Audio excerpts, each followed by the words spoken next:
Let's install Coefficient. First, open a new Google Sheet, click Extensions from the top menu bar, click Add-ons, and Get Add-ons.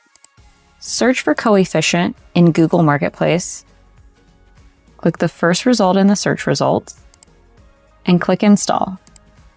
Click Continue, select the account, and click Allow. And you're done. To connect to MySQL using Coefficient, launch Coefficient by going to the Extensions tab in the menu in a Google Sheet.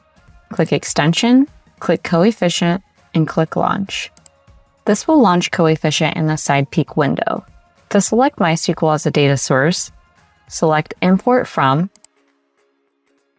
select MySQL, and click Connect. Enter your host, your database name, your username, and password, and click Connect. To choose a table, click the Change Fields icon in the Coefficient app. Select a table. Let's go with Film category.